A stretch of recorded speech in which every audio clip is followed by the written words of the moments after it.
Hello everyone, in today's video we have part 2 of the guy who received special eyes and is getting rich from it. On the streets of Shanghai, where the day bloomed in all its splendor and where the bustle and noise of city life increased by the minute. In a cafe, a girl with glasses and a beautiful dress was sitting at a table. She asked the boy if he had a car. An attractive young man placed his hands on the table and replied that he didn't have a car. The girl began to doubt the boy, crossed her arms and asked if he had real estate. He replied that he didn't have anything, so the girl looked at the boy and asked if he had anything. How could a guy go on blind dates?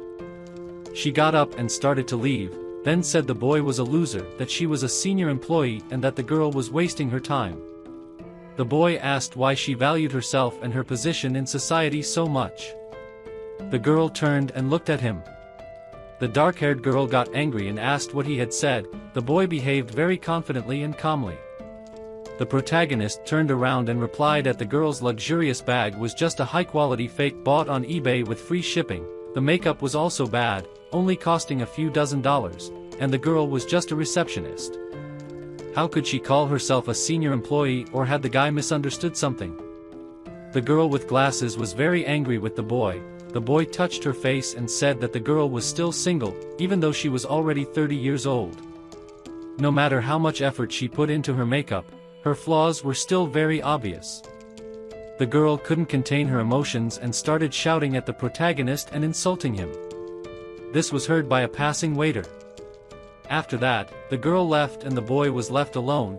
He was sad about how it all ended. He began to look at his ring and take it off, remembering past moments in his life. The protagonist remembered how the protagonist's girlfriend returned the ring to him because that the boy always said that ring was a family heirloom, and so she suggested that they break up. The young man was unable to give his girlfriend the life she wanted. He squeezed the ring in his hand, then felt pain in his palm and thought he was a real loser. Cutting the hand with his own ring, the ring began to glow a bright red color and displayed an eye that looked at the protagonist. The boy was surprised and wondered why the ring began to glow when his blood fell on it. The family heirloom began to absorb his blood. The young man was frightened when he saw this. When the ring stopped shining, the protagonist felt tired and passed out on the table. After this, the protagonist wakes up and does not understand why he lost consciousness. He looked around and discovered that the ring was gone. The boy started looking for him, but couldn't find him. The protagonist asked the waiters if they saw his ring or if someone took it when he lost consciousness. They were scared and looked at the boy. The waiters started talking among themselves and came up with a plan to avoid problems.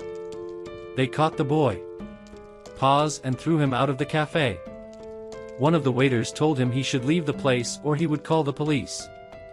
The young man stood up and was shocked by this attitude towards him.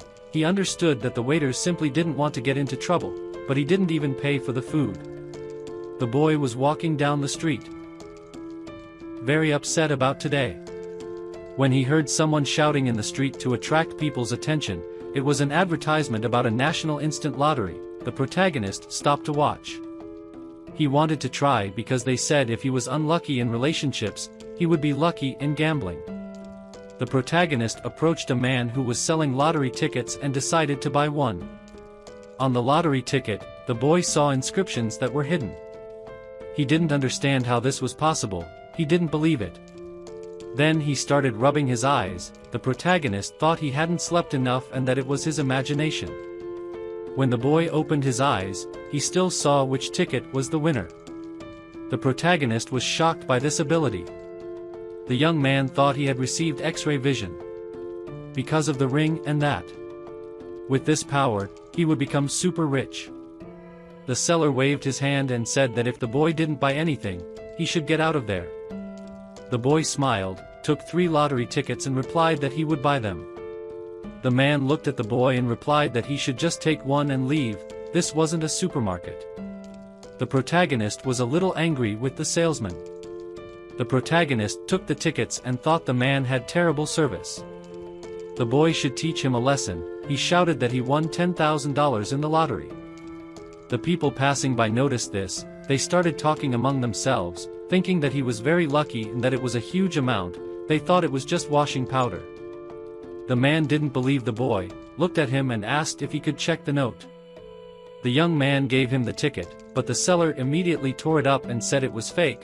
The boy shouted that he had just bought these tickets from him and he dared to deny it. How dare he? The seller replied that he watched the news and knew about these tricks. That the boy needed to get out of there. The protagonist said that he must provide proof if he claimed it was false. The man looked at the boy and said he was the main proof. The boy replied that if it was false, because he didn't tear it to pieces, but he put the note in his pocket, the seller was just lying to him. The stranger began to worry and said he would sue the boy for defamation if he continued to say that. The young man crossed his arms and said that, if the man spoke like that, he wouldn't blame the protagonist. He gave the seller $100 and said he would buy these tickets. The man didn't understand what the boy wanted to do. The boy approached the people and said that they should be his witnesses. He chose these tickets in front of everyone to give to them. If they won something, they could keep it. Strangers on the street dissuaded the boy. They wanted him to get his money back, as such money is earned through hard work. The protagonist replied that they should do what he said, that they needed to believe in the boy. The man wondered who the protagonist thought he was. The boy's behavior made him a little angry. People on the street took the boy's tickets and started scratching them. Afterwards they were happy because they had won a lot of money. The young man reached out his hand and told the man to pay everyone now. The man did not want to give money to the crowd of people. He was shocked that everyone won money in the lottery. The crowd was very displeased and began to complain, suspecting that the man was just deceiving them. The strangers approached the man and one of them grabbed the seller by the face. The man said he would give them money if they just let him go. People took the money from the seller. A stranger approached the protagonist and said that this was his ticket, that they would not allow the boy to be left with nothing because he made them rich. The protagonist took the note and thanked the people. The handsome man walked through the streets of the city, understanding that this was just the beginning. That with those eyes he would certainly achieve success in life. The protagonist started looking at the girls, really enjoying the skill he received, but his eyes started to hurt a lot. He closed them quickly, then decided to rest for a while. The boy started to having nosebleeds and couldn't use my eyes too much. One day passed, he was in front of the store and wanted to go in to start his work. Working in a jewelry store would be a very good choice for him. The boy was happy to work there. As soon as the store doors opened, someone told him to go to him quickly. The man was unhappy that the protagonist had arrived so late, as they had very little time. The boss gave the boy a suitcase and told him to go with him to the rough stone auction. He quietly told the young man that Miss Chow, the representative's daughter, would be there, so he should behave and keep his mouth shut. The young man smiled, feeling excitement inside. He thought this was his chance to prove himself. The dark-haired man asked if he could hear him or not. The protagonist replied that the boy thought he needed to remain silent. The man put his hands in his pockets and told him to stop. If the protagonist did something wrong, he would be fired immediately. The guy in the suit looked at his boss and thought he would show him what it was like to be a professional. They approached the National Rough Diamond Auction. The protagonist was surprised to see that building. The boss was surprised that the protagonist knew that place. He needed to control himself and not say anything stupid when he met Chow. The main thing was not to stare at her. The protagonist asked the boss who this girl was and why he thought the boy would stare at her. The next actions take place in the hall, where the protagonist was sitting with a cup of coffee, watching a person. A very pretty girl with hair. The white people were sitting in front of him, reading something. She was elegant. The young man approached her and apologized to Miss Chow and elder she for being late. Chow didn't understand what happened to that boy. He continued to look at her. She asked if he had never seen a woman before. The guy in the suit replied that he didn't want to be rude to her, but the girl didn't know how she was different from the others. Let her take that as a compliment. The girl stood up and asked who they were hiring for this job. They would fire that boy for wanting to flirt with her. The protagonist replied that he would take back his words. The girl was not beautiful at all, because she was ugly inside. Miss Chow pointed her finger at him and said he was rude to her and should be fired immediately. the boss wanted to calm her down. The young man replied that her bad character would make the girl age faster and she would soon become a faded old woman. The boss approached Ixo and asked why he was saying that he needed to not be rude to customers, because he would fire him. Yui looked at the man and replied that the boss shouldn't interfere, that it wasn't his turn to speak. He was shocked by the protagonist's words and asked how dare he, the man would deal with him after they were done. The man walked to the suitcase. Then he started to open it and asked if Yui had stolen something from the company. He was going to find out. When the man opened the suitcase, he was very scared. The protagonist broke a bowl of blue and white porcelain from the Yuan dynasty. Everyone was shocked. It was very never, they didn't understand how this could happen, that Yuan dynasty porcelain bowl was worth millions. The boss asked Yui if he could pay for it. Elder Shi stood up and said that this was the first legal blue and white porcelain, and it would be a real shame to break it. The boss replied that he warned the protagonist all the way there, but he still broke down. The man thinks the boy did this on purpose to release his anger. Xiao told them to call the police and let him go to jail if he couldn't pay for the bowl. Yui sat him down and didn't understand how this happened. He always held the briefcase in his hands, so the bowl couldn't break. Suddenly, the protagonist managed to activate his ability and saw a man sitting down doing something. What would you do if you had this power? His head started to hurt. The boy didn't understand if it was an illusion or if he really saw the man guilty of what was happening. He activated his ability again, his head started to hurt even more, but the protagonist wanted to find out who he was. The young man saw the past, how his boss accidentally dropped the bowl and broke it. The man was very scared. The boy wondered if his penetrating gaze could really see into the past. He understood that they wanted to frame him. The girl screamed to stop the boy as he was paralyzed by fear. The boss agreed to this. Yui said to wait, he was sure that this porcelain was just a fake.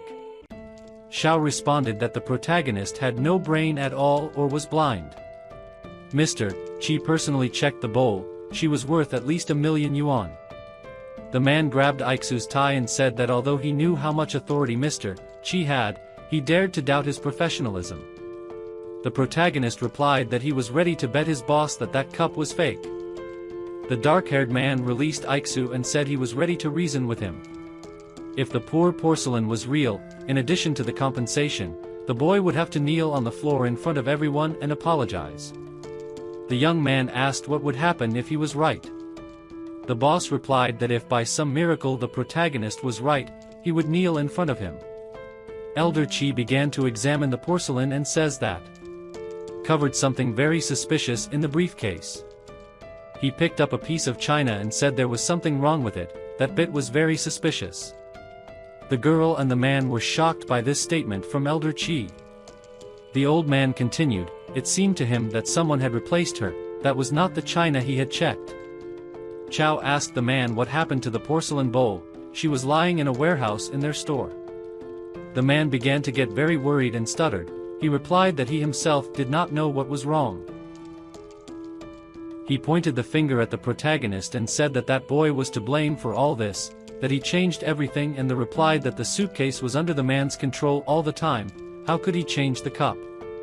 The boss had already disgraced himself enough. The protagonist told Lekia that only he had access to the briefcase. It seemed to him that it was the boss who made the substitution.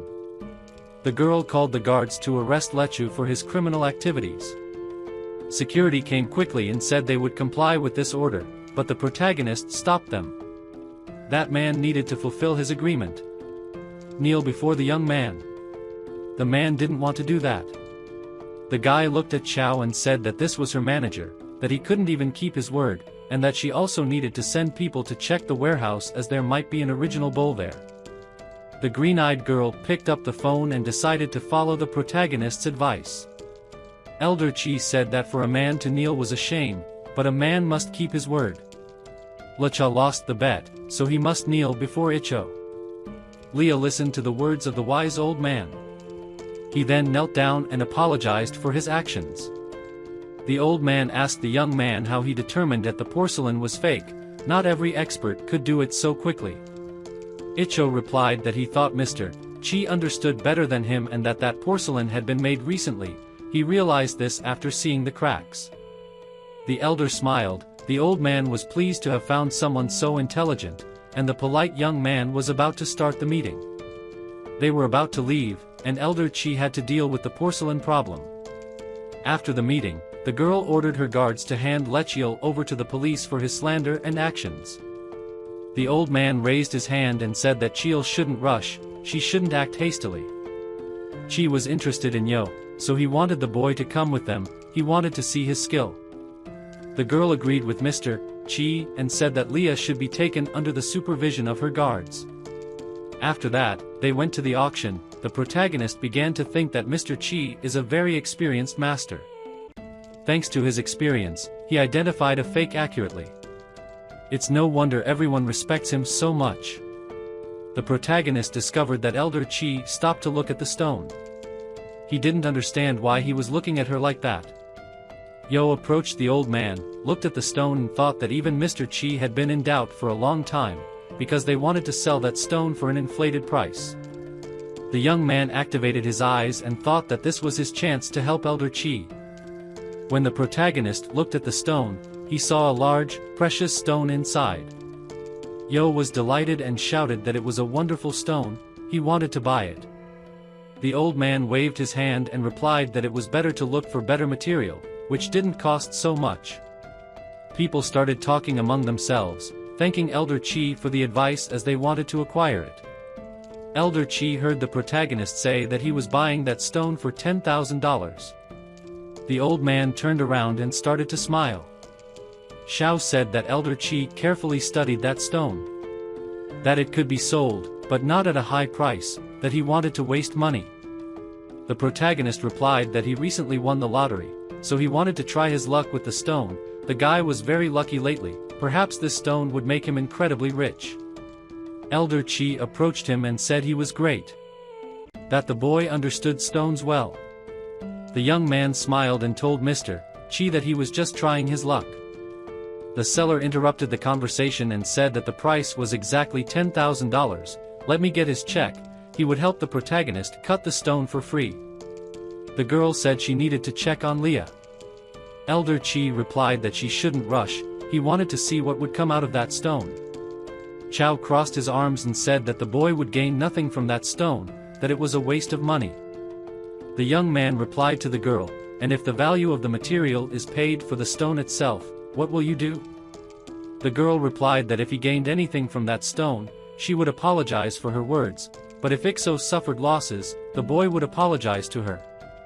The protagonist agreed to these conditions. The seller was about to start cutting the stone, but the young man waved his hand and stopped him. He didn't understand why the boy stopped him and said that if Ixo changed his mind about buying that stone, it was too late, he couldn't return the money. The protagonist replied that he hadn't changed his mind, that he shouldn't worry so much. Ixo took the marker in his hands, stood close to the stone and began to draw lines on the stone, showing the seller where to cut. The boy with purple hair began sawing the stone according to the protagonist's marks. The girl didn't think there was anything special about that stone, she believed in Elder Chi, but she was interested in seeing. When the stone was cut, people saw something blue inside. One of them thought that if he had known, he would have bought that stone. Elder Chi was shocked by what was found in the stone, he couldn't say a word. When the stone was cut from all sides, people didn't believe their eyes, they didn't know that this was possible. The protagonist took the stone in his hands. The old man said it was a piece of topaz, very rare. Elder Chi wondered how the boy knew there was something valuable inside the stone, but he managed to determine the exact locations where the valuable stones were located. From the crowd, a man shouted that he would buy it for $500,000. The second man said he would buy it for $800,000. The man shouted that he would buy that one stone for $2 million. The old man approached him and said he would buy the stone for $1.2 million and add money for the precision of the cut. The young man smiled and said that he would sell it to Elder Chi, but for the market price of 1 million yuan. After all, he was there thanks to the old man. You thought about it, the old man is very smart, he saw the talent in him and now he is trying to appease him, but the boy understood this, so he won't fall into his trap. She looked at the boy and thought he was great, that he didn't brag and was very honest, that he had a great future. The boy approached Chow and said that the price of that stone had increased hundreds of times more than its initial value. So it was time for her to apologize. The girl was embarrassed. He looked to the side and apologized to the protagonist. The protagonist replied that his excuse didn't please him very much, but he would accept it and let the girl understand that she shouldn't underestimate him, otherwise it would only get worse. The young man hugged the stone and thought that now his parents would live a rich and carefree life.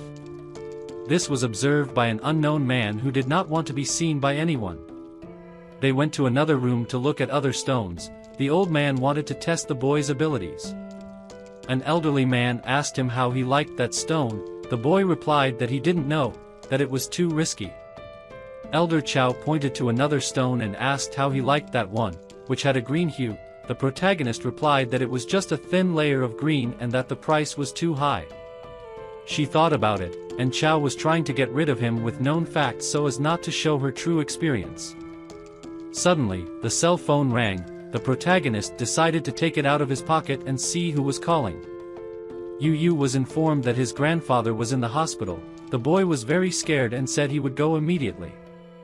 The protagonist said that he now needed to visit his grandfather. If Chow was worried about him, she could send bodyguards after him. Just as the girl was about to respond, Elder Chow stopped with a wave of his hand. The old man smiled and said that he didn't think the young man had anything to do with the recent porcelain bowl incident, so he would let him go.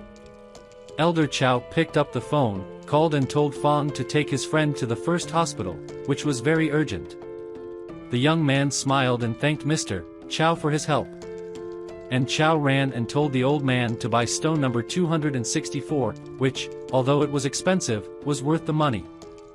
The girl looked at Mr. Chow and asked why he protected him so much. That boy was just lucky. The old man replied that, for the girl to remember, she needed to think more with her head and not let the first impression cloud her mind. That young man understood stones better than him. That's why Elder Chow respected him. They needed to buy the stone the protagonist recommended as quickly as possible, otherwise other people would buy it. A few minutes later, they bought a stone. Inside there was a gem called a horse's tooth. Elder Chow was surprised. He didn't earn much, but he was in profit. Even with such a complex stone, the boy managed to identify it as profitable. He looked at Chow and said that the protagonist had an incredible talent. What would she say now? Chow was embarrassed and replied that she had gone too far with her emotions, that she now knew how to behave. Chow closed his eyes and the only thing he could say was that if they could get that young man, they would have peace.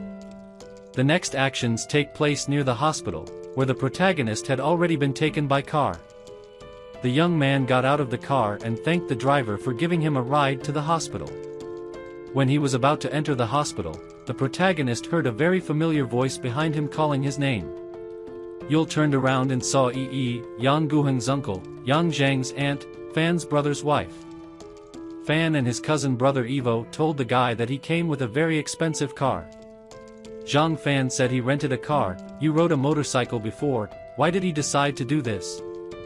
Yang Guh approached the protagonist and said that he has the right to tell the guy that they have no money in the family and he spends it on these things. If grandpa finds out about this, it will only get worse for him.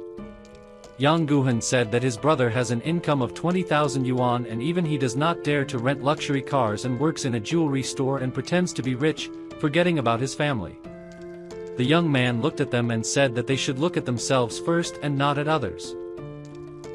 The aunt replied that this was all for you, he only wanted the best for him. He ignored these words and went to the hospital. The boy approached his grandfather and held his hand. He was very worried about his health and wanted to save him. Yi Zhang said that in order to cure him, they needed a lot of money. Their family didn't have that kind of money. The protagonist's father said that the doctor said that in the initial stage it would take a lot of money and then it would be easier. Heng Yen said that his grandfather needed a heart transplant that cost more than 1 million yuan. Post-operative care also costs a lot of money and he also needs medicine. The man approached his brother and said that their father somehow created 4 of them and that they need to save him. Aunt Yuan and Uncle Yening came over and said that they didn't have that much money either. Their families were very poor and thought that if their grandfather was cured, he would not live long. Uncle Yi Zhang still hasn't paid the mortgage. Their son has a lot of income, but the mortgage is very expensive. They also have no money. The protagonist's father said that this is their own father and they need to think about how to save him. They can't leave him to his own devices. The whole family began to blame the protagonist's father for his grandfather's illness. They sent money to Jing to take care of him. And the last time they went to his house, they saw that his father was cleaning the table alone. At this age, he did not need such loads. They thought their father was tired of his behavior and fell ill. The protagonist got angry and shouted at them to stop fighting. He didn't understand how they could be called people. Grandpa was dying and they were blaming each other. Uncle Yi Zhang asked how he talks to his elders, where is his education? And I have no right to blame them. He is affectionate in words, but in reality he only knows how to waste money. Yi Su told them to shut up, then approached his father and said he would cover the costs of the operation himself. He had the money. Everyone was very surprised that the boy had money for such an expensive operation. The cousin said that if he got that amount of money, he would get down on his knees and apologize. The blonde didn't believe the guy had it, so she thought he was lying. The protagonist replied that he said it himself. If he now proved that he had money, then his brother would have to keep his promise. Zhang Fan started to take out a portable cash register from his bag and said that he could check if the guy was not afraid of embarrassing himself. The young man took out his credit card and told him to take the terminal. Soon his dear brother would kneel in front of him. The boy applied the card to the machine and the amount on the card appeared. The girl was shocked by what she saw. The young man asked his brother if he would kneel in front of him. But the brother replied that he was older than the protagonist, he needed to stop acting like a child. The relatives were shocked by my words and the aunt began to get indignant that Ginha had raised her son badly.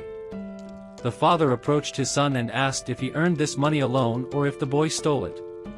The protagonist replied that this was his money and with it they would cure his grandfather and save his life. Ginha turned to her relatives and asked whether they would contribute to the treatment or not. The uncle replied that he would like to help, but he had no money. And the man with the glasses certainly hadn't. I's father told his son that they would pay for the treatment, but they needed to hurry. The protagonist agreed with his father's words. Suddenly, a very attractive girl came in and apologized for interrupting.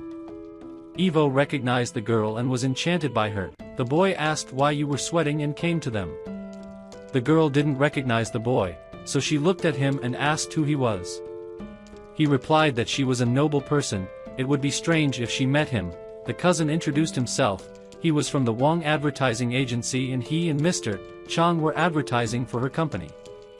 Sui sighed, closed his eyes and replied that he remembered him now, the boy was from the Wang company. She looked at the people around and asked which one was me. Evo approached her and said that his brother did it again, this guy is always causing trouble for them, if she wants to punish him, they will support her. The girl ignored Evo's words and approached the protagonist, she greeted him and introduced herself, Su Qin was Mr. Chi's assistant. The protagonist asked the girl why Mr. Chi sent her to him. The girl replied that she knew Evo's grandfather was in the hospital, so he sent her to find out how they could help. Sui Qin added that he had already agreed with the hospital director that his grandfather would receive the best doctors and that their company would pay for the treatment. All the relatives looked at the conversation and were shocked. They didn't understand what was happening. Evo smiled and said that the girl should convey his gratitude to Mr. Chow, but they didn't need to cover the costs of grandfather's treatment, he had money. The girl agreed with the boy and told him to keep her business card, if he had problems, to call her, and she would help him with any questions. The young man was very happy to receive so much care, so he thanked the Succinua. The girl replied that he was a very valuable guest for them. Chi Ao wanted to come personally, but urgent matters arose in the company, so he sent her. Chi Ao wanted to invite them to dinner. The girl with red eyes replied that Chi would gladly accept. She decided to leave so as not to bother them anymore. The protagonist thought that Chi Ao's behavior changed a lot. No wonder he works as a director, he understood everything immediately. The boy admired his ability to show flexibility. The father asked his son what was that now. The boy replied that the Ung Fu company appreciated his skills, so their boss started trying to please him, and he arrived in their company car. Jin smiled and asked why he didn't say that before. His father was very proud of him. The man knew his son was the best. And he replied that his father always taught him that he needed to be more modest and brag less about his achievements. There are people who achieve minimal success and begin to tell everyone and everywhere, and even in front of their relatives. These people dare to brag. My brother and his wife were ashamed of their behavior. The aunt smiled and said it was all a misunderstanding. They were a family, so they should stay together. The boy shouted that his grandfather worked all his life. He even did all the household chores. Relatives, in order to free themselves from responsibility and not pay for treatment, are ready to slander their own relatives and let the grandfather die. Jung insulted her husband and told him to apologize to his brother. Hun Yan approached the young man. Peace and asked his brother for forgiveness, saying he behaved badly. The protagonist ignored his brother and said he would pay for the treatment in full, but his grandfather needed a good mood to recover. He had just one request for all his relatives, to visit his grandfather more often and talk to him. The following actions take place on the street. The protagonist walked around the city and thought he should learn more about his skills and make money with them, but even if the skills disappeared, he didn't need to panic. Then, the boy noticed something strange. He was surrounded by a gang of men, and one of them was carrying a bat, and he asked him who they were and what they wanted from him. An old man approached the Oligans and said that the protagonist forgot him so quickly. The young man looked at the seller and said he ruined his plans to steal the lottery and that the man wanted to get revenge on him for it. The seller replied that the boy was smart, but it was too late to ask for mercy. He had already decided to make him incapable. And it was attacked by Oligans from all sides. The boy was wondering what to do in this situation. He realized that there were many people there. So he would have to use his skill and spend a lot of energy. One of the men decided to hit the protagonist in the face, but the boy easily dodged the blow. And he looked to the side and saw that he could now hit the other man who was approaching him. He hit his attacker in the stomach with all his strength. The boy was shocked that with a strong blow to the stomach, the man fell unconscious to the ground, but that wasn't all. The Oligans grabbed their sticks and ran towards Issue. He stood up and assumed a fighting stance. A few minutes later, the protagonist defeated all the men who wanted to beat him and told them to get out of there. His piercing gaze can anticipate enemy attacks and his reflexes are enhanced. All the defeated men fled. A car stopped next to them and someone was watching all this. The man in the car said he didn't think that young man could fight like a master. The car driver asked his boss what they should do now and what the plan was. The chief replied that Elder Lo saw his skills at the ancient stone exhibition, recognized this young man's talent, and ordered them to attract him to work for them with all their might. The stranger asked how they could do this, since the boy didn't even go to work with Elder Shi. He replied that they should take him anyway. He decided to attack his vulnerable points. Then, the actions take place near a jewelry store. A young boy was in front of the store and wanted to enter. When he entered, someone started shouting at Yo. The man couldn't believe he had the courage to come here. It was a girl who asked why the boy didn't go to work yesterday. If he didn't explain himself, it would be over. The protagonist closed his eyes and said that yesterday he was at the stone auction with Mr. Shi.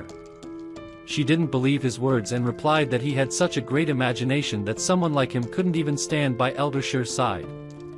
The boy said that Lisha was there too, if she didn't believe it, to ask him. The girl got angry and asked if he doesn't realize his position in society, at least he understands what he's saying. The girl grabbed the boy by his clothes and asked how he could behave like that, and Shi still dares to call Lia by name. She had the right to punish him because the girl is her boss. Yu turned around and looked very serious. He told the girl to stop and not look for trouble for herself. The boss was furious and said she was deducting 500 yuan from his salary for being absent yesterday. Now he had the gall to be openly rude to her. so she fired him from that day on. The boy no longer works at their company. The girl called security to kick him out. But the protagonist said he would leave alone, but she would regret it. The pink-haired girl replied that she regretted not kicking him out sooner, so he should get out of there soon. The young man started to leave, but suddenly someone called him on his cell phone. He answered and greeted Sway. The girl asked if he had arrived at the store yet. The boy left the jewelry store and replied that he was fired and was going to the hospital. Sway was surprised that Yu was fired. She decided to deal with this injustice and resolve everything. He just needed to wait a little. Zhang called her boss and she answered quickly. The girl wanted to know why he was calling her. Zhang began to shout himself soon and at least understood what he was doing. She needed to bring Ishii back quickly no matter how she did it. If she failed, not only would she be in trouble, but he would be as well. The girl was surprised that he was talking about you. The man told her to quickly follow him. Soon ran out of the store and ran to you. She apologized to him. The boy noticed the girl and turned around. The young man worked in this company for 3 months. He suffered insults from Soon and Aleka every day, and now she suddenly decided to apologize. She ran and bowed to him. Zhang apologized again. The boy should understand her, she was a girl. The protagonist replied that if he forgave her, it still wouldn't change anything. Her boyfriend, Zhou, was seen stealing company property and the police have already arrested him. The young man said that if he wasn't mistaken, Jian was also involved in this, so they would soon come after her too. The boss was shocked by the boy's words. She couldn't believe Aleka could do something like that. 2 cars approached and security guards got out of one them and approached the protagonist and the girl. The guards grabbed Jyn's hand and told her that they needed to investigate a case of interference in the company's affairs, and she had to go with them. Sway got out of the car with Xiao and apologized for this misunderstanding. The boy replied that it wasn't their fault, so they shouldn't apologize. Xiao said that Su Jin would be severely punished for his actions, and on behalf of the company, apologized for the moral damage caused to him, hoping for his mercy. Yu Yao replied that he didn't need so much politeness. He still hadn't thanked him for helping his grandfather. Bella smiled and said it was their duty. When they had time, they would visit their grandfather. The red-eyed girl said they had a request for the boy. Could he go to the warehouse and check something? The protagonist agreed. If he hadn't been officially fired yet, then he was considered their employee and had to comply with their request. The store employees were shocked to see that Yu Yao had such a high position in society and wondered why he kept it a secret for so long, but were happy that someone taught Su Jin a lesson. Then the actions take place in the warehouse. Yu Yao explained there that, after interrogating Leia, they began to suspect that some of the products in the warehouse had been replaced. The girls would be happy if the protagonist could organize a check. The boy agreed. They opened the suitcase and there was a green vase. The young man became interested and decided to check it out. When Yu Yao looked closer, a red light appeared. He was surprised and didn't know what it could be. And he heard a man carrying this vase. His clothes were from a long time ago. Suyu was watching at that moment and wanted to ask what he was doing, but Xiao stopped her. The young man pointed to the vase and said it was from the Shang dynasty. It was genuine. The protagonist picked up a white bowl, made of Song-era white porcelain, also genuine. The boy began to examine other antiques. An antique vase with a dragon design was also real, but the bowl with a lid was fake. It was at most 10 years old. He looked at a lot of antiques today, so he felt really bad. His head could not support such a load, and he fell to his knees due to the pain in his head. The girls ran up to him and asked him what happened. He needed to take a break and then check the rest. Now he understood the limitations of his ability. Xiao agreed with the protagonist's words and thanked him, saying that he had better go to the hospital to see his grandfather. The boy thanked him and decided to leave. When the young man left, Xiao told the red-eyed girl to check on him, to see how accurately he had determined everything. Sway replied that everything was correct. The boy never made a mistake. The green-eyed girl asked how this was possible. She and the expert spent a lot of time trying to establish the authenticity of the antiques. The red-eyed girl said it was something mystical. Alone, in half an hour, without tools or internet, just with one look to understand everything, she felt restless. The girl in green clothes said that they should keep him in the company at all costs. The protagonist went to the hospital and saw the guards near the door. He thought it was Zhao's work. He opened the door and entered his grandfather's room. His father found him and said his friends had come to see him. The young man looked ahead and saw that a man with his driver was sitting next to his grandfather. The man greeted the boy and decided to introduce himself. His name was Qin Sha, assistant to the director of Fuan Company. Jin said that Fuan Company is Ung Fu Company's main competitor. How can they be friends? Yu shook hands with Qin Shao and asked how he could help them. The man congratulated the boy and said that Director Lu appreciated his abilities. Now he could move to a new level of life, becoming very rich. The boy said he didn't understand them very well. The man with short hair said that the director liked Xiao and wanted to offer him a good job. The protagonist closed his eyes, thanked him for the offer and replied that he would need to think about it. The short-haired man was dissatisfied with Yu's answer and asked how he dared to say that. The young man asked what traditions they had at the company, trying to attract him as if they were teaching a dog to use the litter box. The company employee got angry and told the boy to repeat that to his face, and the man would beat him so badly that he would crawl on his knees. Yu replied that they should get out of there before he had to expel them personally. The boy asked his father if his grandfather had been scheduled for surgery. Shen Cha said that the guy was very arrogant. He dared to look down on their boss in exchange for his kindness. The boy replied that it was the boss who despised him, otherwise he would not have sent such workers after him. The father approached his son and said that he was very temperamental. It was not possible to refuse like that. After all, their company was linked to the mafia. It would be better not to become enemies. The protagonist replied that the boy is not the same as before, and if he works at Fuan, he will offend Anu, and with a company like Fuan it is better not to cooperate. Jin agreed with his son, but now the man didn't know what bad things they could do. The young man feared that they would blackmail him by threatening his father or grandfather, and is guilty of responding to them in such a reckless and rude way.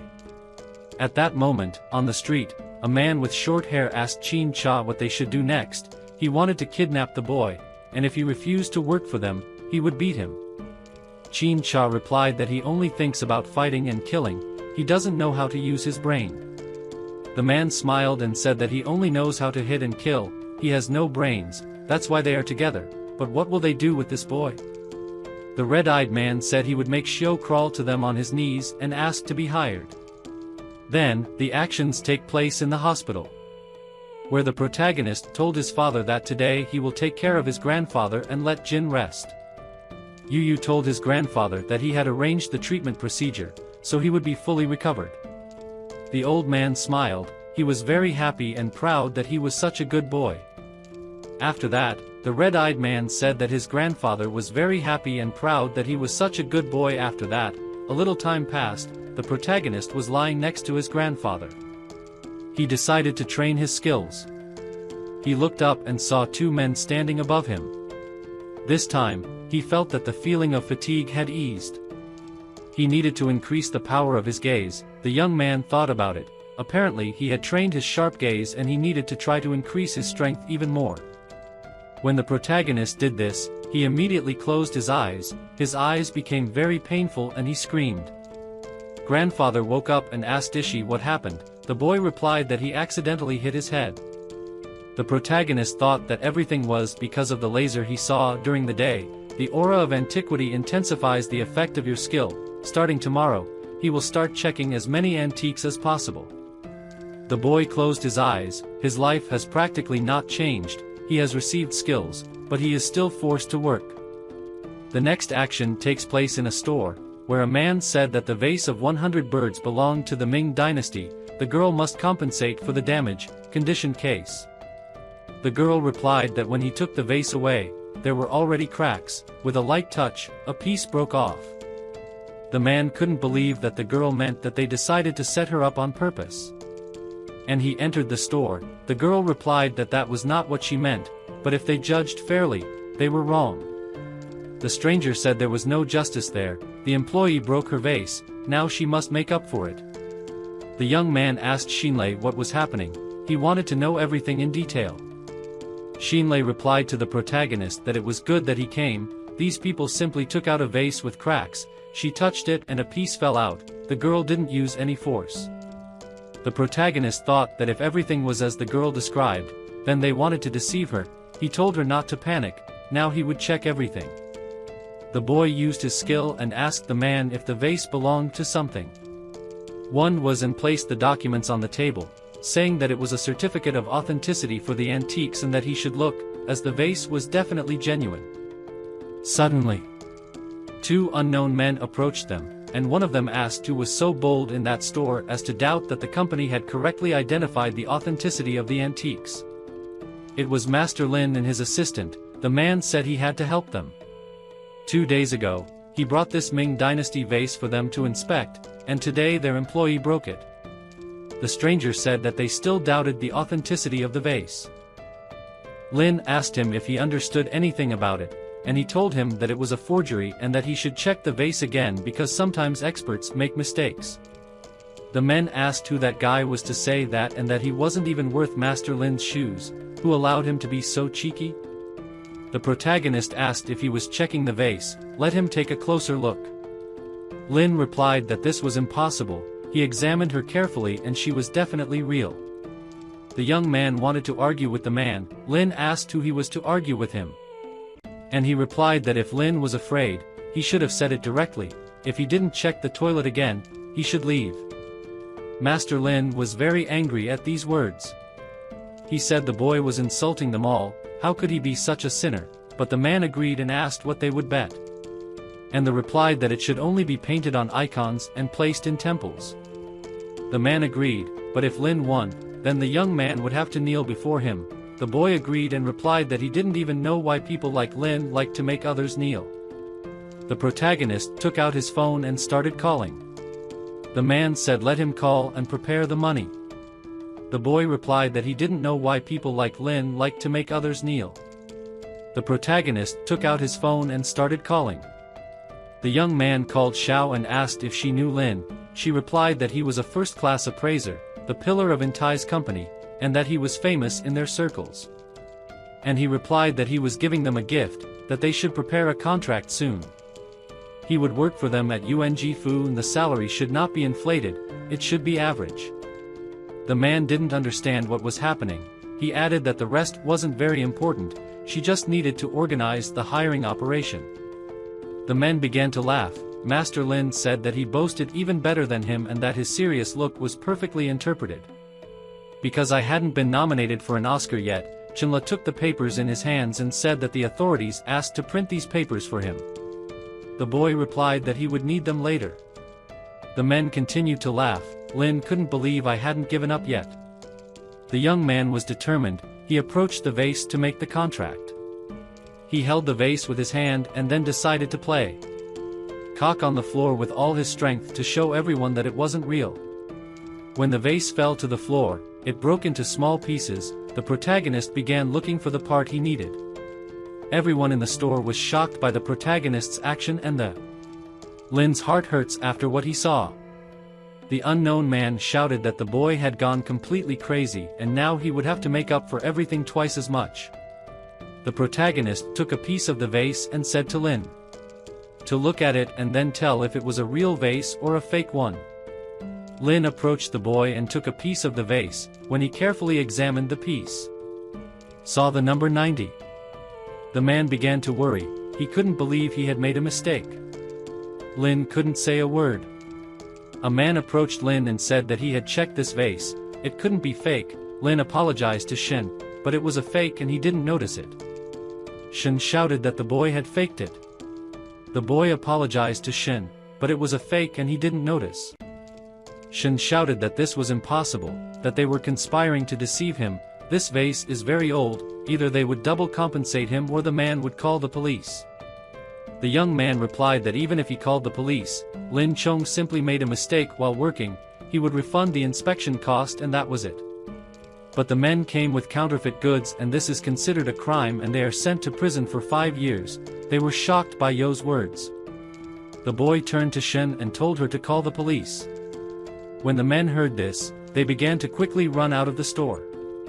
Shen promised that they would meet again. The protagonist told Lin not to worry, that those two cowards wouldn't dare cause him trouble. Yo responded that they were co-workers and colleagues should help each other. Suddenly, Xiao and Sui entered the store together with security and an unknown man. Xiao approached Lin and welcomed him to the Ung Fu company. They were happy to have a new employee. The girl supported herself. Yo told Lin to quickly sign the contract, that they had money and pretty girls. Wasn't it wonderful? The girl believed that, so that he wouldn't worry about his previous job, they would send qualified lawyers to resolve everything there. The fine for terminating the contract would be paid by their company. Yo told Lin to quickly sign the contract, that they had money and pretty girls. Wasn't it wonderful? Sui was embarrassed by the words of the protagonist and the girl. The green-eyed girl was a little embarrassed. Sui looked at Yo and smiled. The green-eyed girl smiled, handed the contract to Sui and said that Lin would be the pillar of their company from that day on. Lin replied that there was no need to be so polite to him, because the real master there was Yo. He wanted to learn from him. The protagonist replied that he was not a particularly good teacher. Besides, he would soon leave and Lin would become the pillar of the company. So the boy gave some advice. Learn from Shi, the eldest was an incredible master of his craft. The blue-haired boy asked if they were completely stupid. How could Yo become the pillar of a company with such weak skills? Were they throwing money away by giving him a salary? The green-eyed girl turned to him and asked what the blue-eyed boy meant. Kun replied that the girl thought this guy deserved her attention. He was just a deceiver and they fell for his tricks. Shiho told the boy to temper his words. She saw Yo's skills and praised him, so the only fool there was K. The blue-eyed boy replied that she was very kind. An old woman had gone crazy. Obviously I was deceiving them. He pointed his finger at them and said that everyone was conspiring to deceive them. He couldn't have an X-ray in his eyes. Yo said that if whoever thought he was fooling everyone, then let him check it however he wanted. It wouldn't hurt the protagonist to improve his antique skills. He ordered the guards to bring his treasure from the car. Security brought the antiques. The blue-eyed boy told them to bring it slowly and not touch anything. The guy with blue hair asked the protagonist to tell him what that object was. The protagonist begins to analyze the man's treasure. After analyzing for a while, the protagonist smiles. After completing your analysis, the protagonist kicks the man's treasure. The blue-haired man is angry that he kicked his treasure and questions him if he even has money to pay. Our protagonist asks what he is talking about and claims that it was a replica of the late Qing dynasty. The man is shocked to hear this. The man questions him why he thought that way while our protagonist asks if he was right. The man is embarrassed and then says yes, he is right. The protagonist then says that he doesn't need to prove himself to him and just wanted to make that clear. He keeps telling him not to be reckless and says he doesn't know him well, that's why he thought he was a liar. He should feel ashamed of himself. The man then, a little scared, starts to look at him. The protagonist then tells the man to calm down and says that he liked the man's bronze treasure and asks how much he would like to sell it for. The man smugly says 500,000 for him. The boy, confidently, counters by saying it would be for 200,000. The man, annoyed, says that 200,000 is a rubbish amount and asks if the boy is joking with him. Our protagonist, in turn, responds by saying yes or no, friend. The man then says deal done and says that he honestly expected to receive 100,000 in his treasury and that was why it was a good deal, as he would get extra money. The young man then tells Kyle to send him 200,000 and he will pay her back later. Kyle then says that there is no problem and that young Master Kong would send the 200,000 to him. The protagonist then says please no and says he knows he's charming, that's why he wants to get the money the right way, thus leaving Kyle embarrassed. Later, in a car, some people are talking. A young man says he's sure he didn't see it wrong. A slightly older man tells Mr. Liu that the boy is a true master at valuing treasures, but that he is a bit arrogant and didn't give a damn about the offer to join them. This man, who is titled Mr. Liu, says he will see then. The man tells Mr. Lu not to worry and says that he has a plan that will make our protagonist kneel before them so that they accept him. In a closed establishment, the boy asks where Kinjive came from. She then responds by saying that she is from Binhai. The man, while checking the authenticity of the products, says that it is a coincidence that they are from the same place. The young girl is then surprised to see that he came from the same place as her. The boy then says that he came from Binhai spiritually. The young girl tries to cover it up by saying that she didn't find it funny. The young woman then apologizes for talking while he is evaluating the goods and says that this will affect the results. He then tells her not to worry and says that it won't affect him. The young girl then says that she is truly impressed by the protagonist's intelligence. The boy then says that she is also incredible and being a beautiful and charming assistant also has its merits. He also praises the fact that she can handle everything the Xiao Witch does. The young girl responds by saying that he seems to be quite dissatisfied with Xiao, but that although she can be a little harsh at times, she is a woman with a good heart. The boy tells her to forget what he said and says he won't work for Heng Fu anyway. The young girl shows happiness after hearing what he said. The young girl shows happiness upon hearing what he said and asks if he is serious. She also apologizes on Miss Zhao's behalf if she did something wrong to him and asks him to be calmer towards her. She says Heng Fu is the best choice for him and her company. And also says that Xiao will treat him well. The woman embarrassedly asks him to please continue with the company as she would still like to work with him more. The young boy then asks if she wants to see him every day. He also asks if he can start picking her up after work so they can start hanging out every day, and that if she doesn't mind she can even leave with him. The woman then blushes and punches the man in the arm. After returning to Heng Fu base, we see the protagonist say that continued use of his X-ray vision has improved his ability. It's less painful than before. He then had a sledgehammer in his hand. He says he paid 200,000 for this and hopes it doesn't disappoint. That said, he brings the sledgehammer down with great speed. It's right at the bottom of the treasure. The treasure then breaks, revealing that there was a scroll inside it. The boy then crouches down to pick up the parchment and says it was worth it. On the scroll is written the celestial ability of the dragon Tian Long Ju. The protagonist then exclaims what this is. He then begins to read the parchment and says that it was written in the 13th year of Zhenzuan.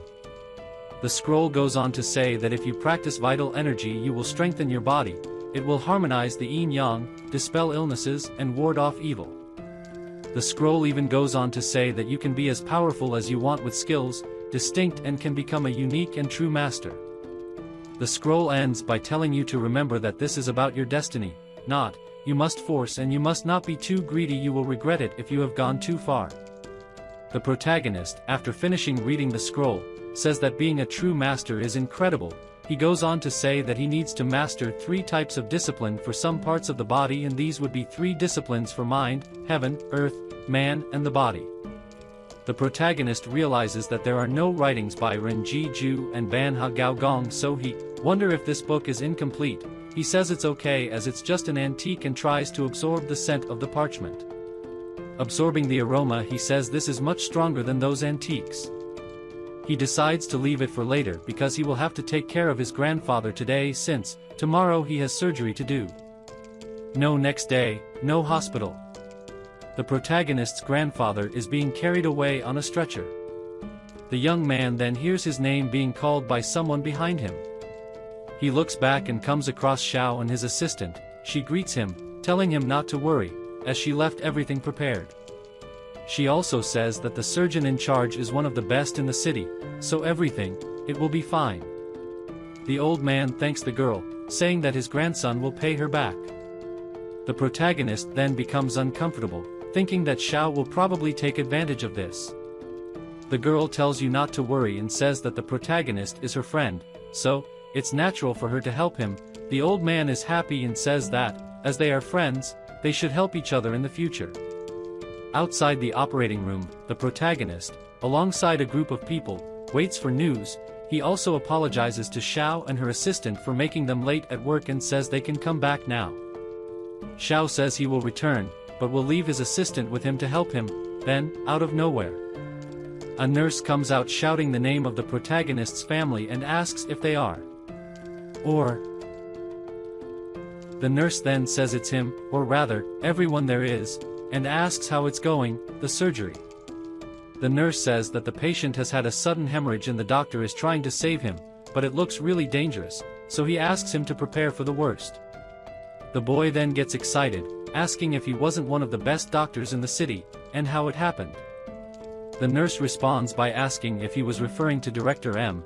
He didn't come because he had something else to do, so another surgeon took over his work, which is why she fears that only Director M can fix what happened. The assistant is surprised and says that Miss Shout talked to the president so that the Dr. M got this surgery. So how did this happen? The nurse, scared, says she doesn't know, as she is just an employee. The assistant calls Miss Xiao and says something is wrong. The doctor in charge comes out asking where Director M is and tells her to find him quickly as he is the only one who can fix this. The protagonist, completely changed, tells them to find Director M quickly, because if something happens to his grandfather, he will make them pay for it. Someone then asks if he is looking for Dr. M. They, scared, look back to where the voice came from. The people who were also waiting with the protagonist are confused. A man with red hair and a nice suit then approaches, along with two other men. The boy begs Dr. M to save his grandfather, saying he will pay anything, that's why. The red-haired man interrupts, apologizing and saying that he forgot to mention that Dr. M left the hospital and that he is now President Lu's personal doctor, treating only him. The protagonist, with a frightening look, asks if he is threatening him with his friend's life, grandmother. The red-haired man then says he knows what he needs to do, just sign the contract that he will ask Dr. M to correct his grandfather's situation. The assistant suddenly snatches the paper from his hand and starts reading, saying that it is a special position in the man's company, with a salary of 3,000 and a contract term of 10 years. The assistant then tells the protagonist that he cannot sign that, as it would be, how to deprive your own life. The man gets nervous, cursing the assistant and telling her to stop talking nonsense. He ends by telling him to just sign or he'll never see his grandfather again. The protagonist, melancholy, says he will sign. But suddenly a man appears, apologizing, saying that it was negligence on the part of the hospital administration that made this happen. The assistant calls him President Zahn. President Zahn says that a qualified doctor requires empathy and tells Dr. M to treat himself before thinking about saving others. He also tells the two men behind him that they should save the patient and quickly. The red-haired man does not give up on his persuasion and tells the protagonist that now only Dr. M could save his grandfather with 100% certainty. The protagonist then reluctantly closes his eyes. Soon after, he turns to ask the doctor about his grandfather's hemorrhage. The doctor says that he had a hemorrhage in his chest and that they didn't know which of his blood vessels had ruptured. They did not have enough experience to find the location of the bleeding in a short time and it was too late to do a complete examination. The boy then questions, asking if he knew the exact location of the broken vessels, he could fix them. The doctor says yes, if he knew he could definitely fix it, but that there wasn't enough time for that. The protagonist, completely confident, says he will go with him and tells him to do anything he says and that he will also be responsible for anything that goes wrong.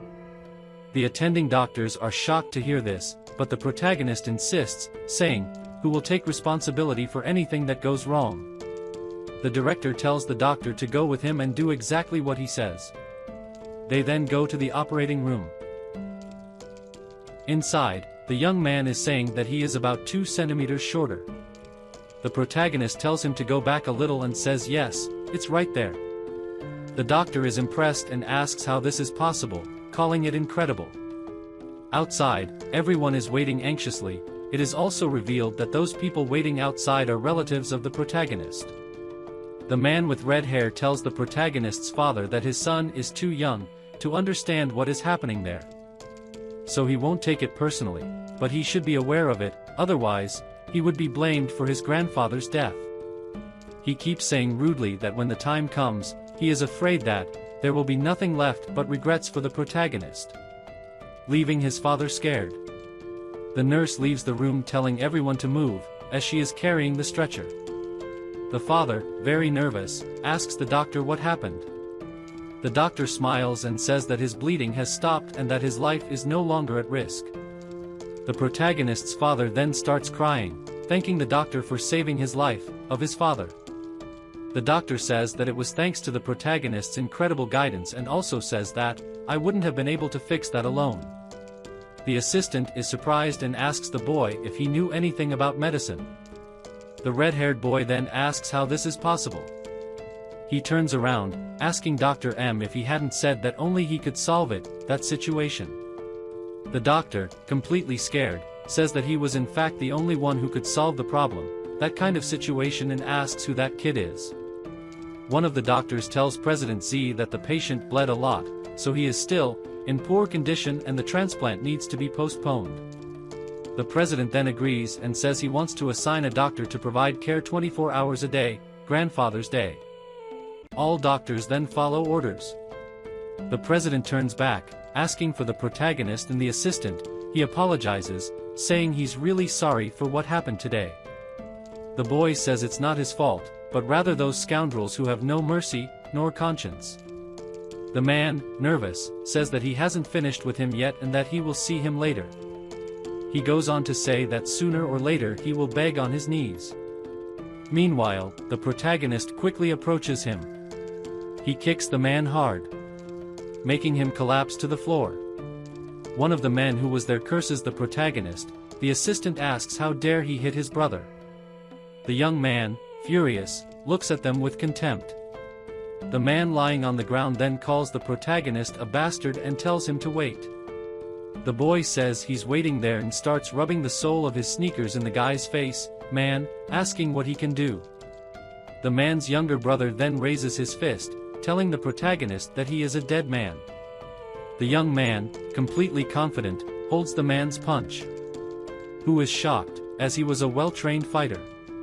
But the protagonist, without caring, pulls the man's arm back and trips him, knocking him to the ground. The young man then begins to beat the two of them while they are lying on the ground. They say the boy will pay for this. The protagonist's father then comes up behind him and tells him to stop hitting men. The boy responds that he was just teaching them a lesson and tells them not to mess with him again. The men run away. Meanwhile, the protagonist's father says that he humiliated people associated with gangster, and so they may not leave him alone. The assistant says she didn't expect them to use such a nasty trick, but she tells them not to worry, because her company will no longer let them mess with the protagonist's family.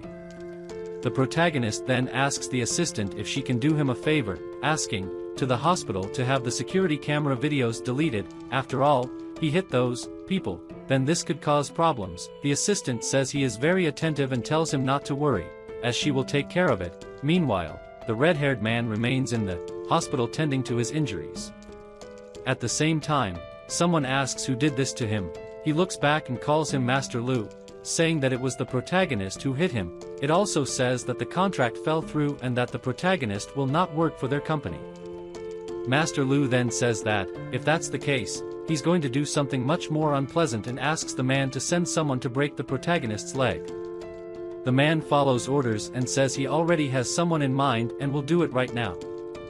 Master Lu, before leaving, still says that if he fails again, no need to go back. The protagonist enters a restroom.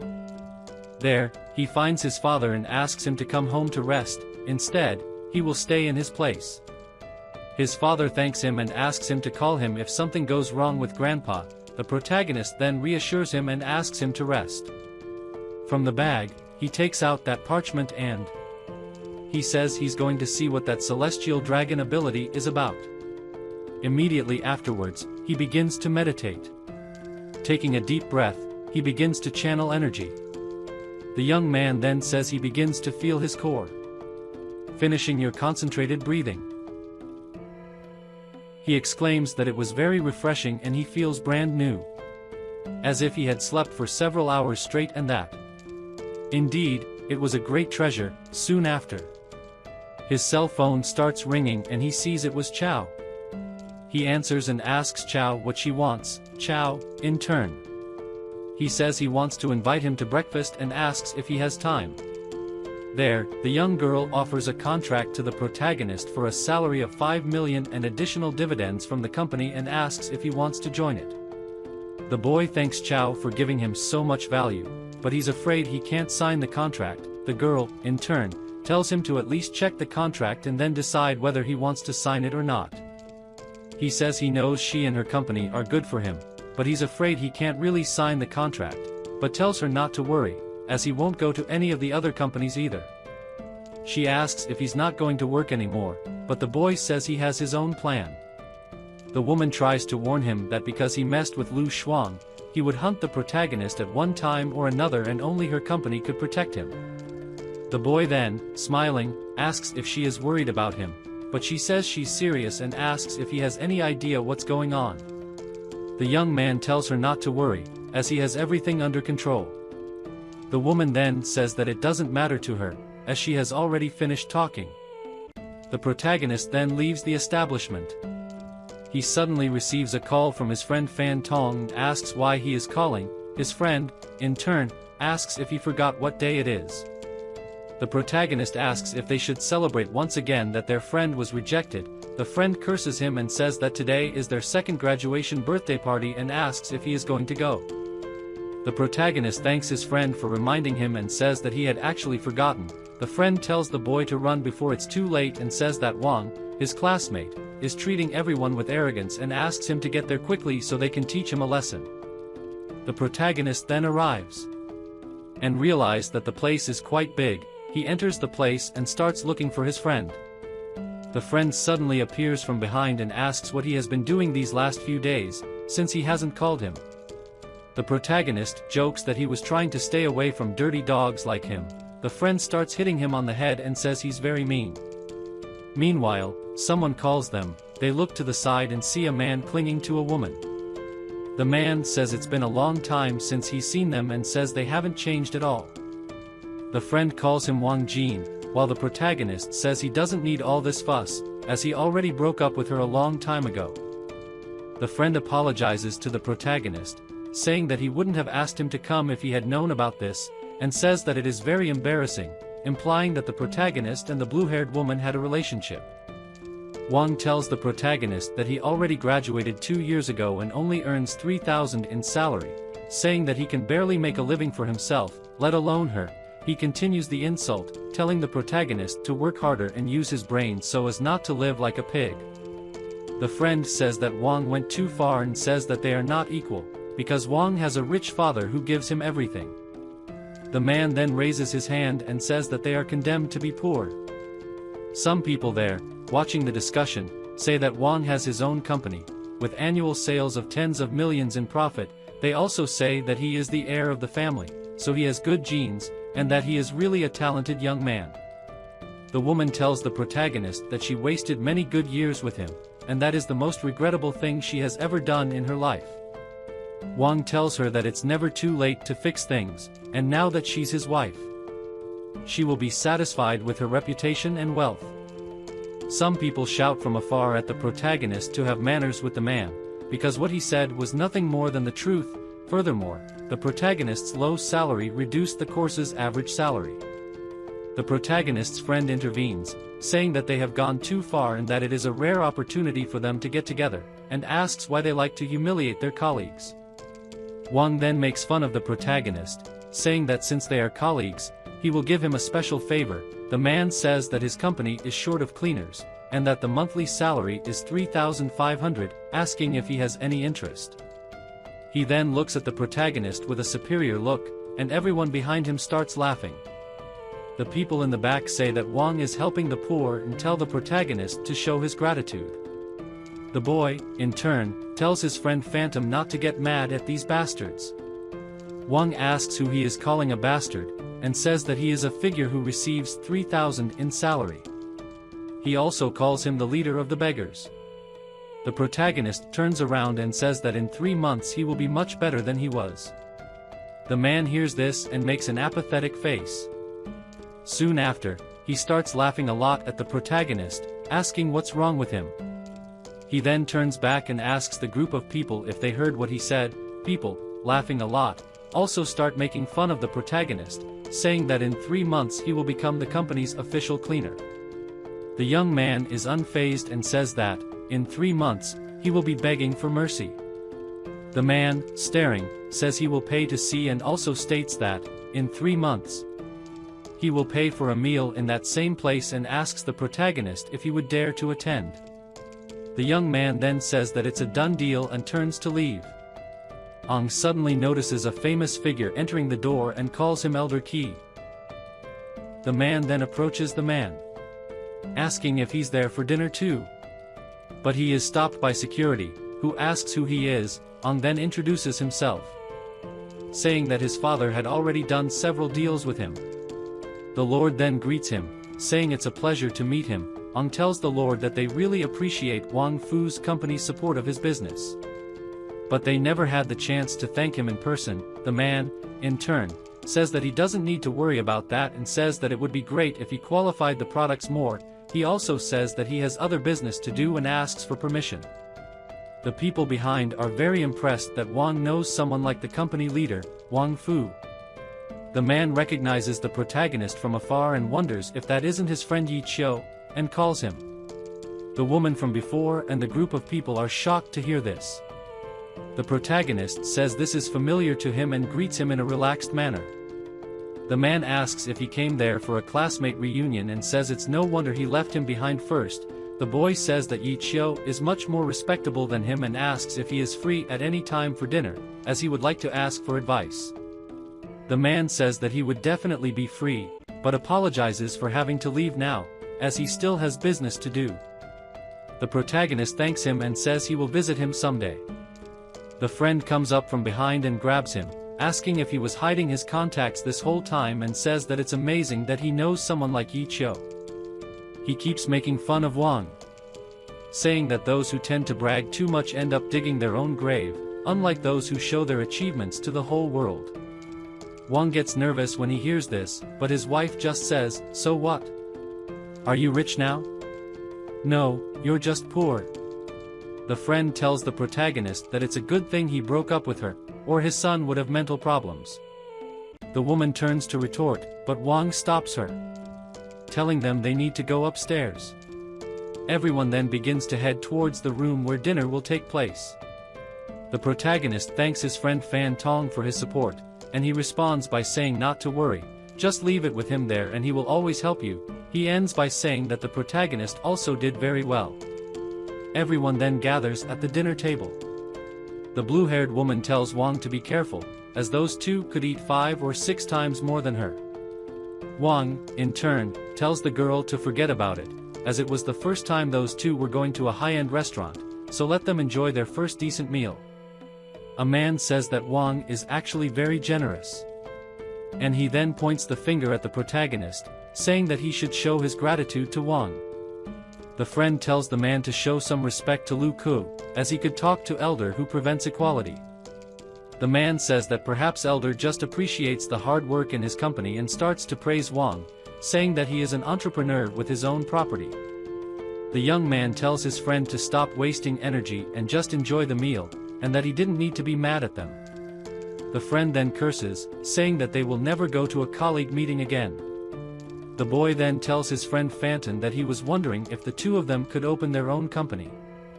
The friend questions how they would open a company and asks the protagonist if he really wanted to have such a successful career. The protagonist says that, in fact, that wasn't why he wanted to open a company. The friend then says that he can say that if there is anything he can help with, he will help. The protagonist then smiles, appreciating his friend's help, and proposes that they open a business together. The friend says that the only type of help he can't give is with money and says that there's no way he can open a business because of that, but that he can only help with manual work. The boy then says that his friend just needs to support him, that as long as he does that he won't have to worry about money. The friend thanks him for the trust that the protagonist has in him and says that all he has to do is send him a message and he will get there flying. Although he has no money, he will spare no effort to support you. He also questions him about what kind of business they are going to start. The protagonist then says that they are going to open a jewelry company. The friend says that the jewelry market has already been conquered by 3 large companies and asks the young man if he has a chance of winning. The boy then, confidently, says that he has almost a 100% chance of winning. The friend smiles and supports him, saying that if he thinks he can win, then they will win. Suddenly, Wang asks the people if they would like to go have fun in the chess room. He also asks the protagonist if he wants to see it. The woman asks Wang why he is worrying about this and says that the protagonist doesn't have much money. Wang, in turn, says it's okay because he can lend Equals some money and says he's afraid he won't have the courage to join them.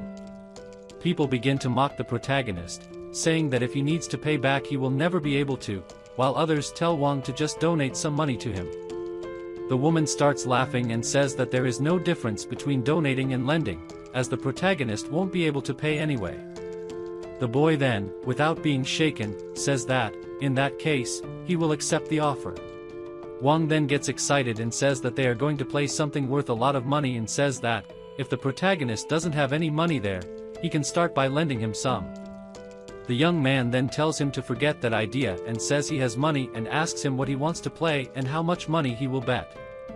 He then says that they will play blackjack and says that it will be worth 100 yuan per round. If the protagonist doesn't have enough money, the young man says that 100 yuan is not enough and that he will bet 500 per spin. Wang then gets up and says he's going to see what he's capable of. The man says he will start as a banker and the protagonist agrees. A beautiful woman then begins to shuffle the cards. And, soon after, he hands it over to both of them. The protagonist then cheers up and activates his X-ray vision ability to see his opponent's cards. He can then easily see which card Wang is holding. The woman then gives the command to know which of the two players will take a new card.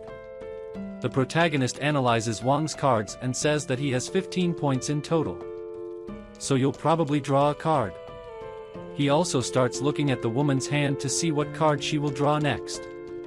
The young man then asks for another card, and the woman hands him a 3.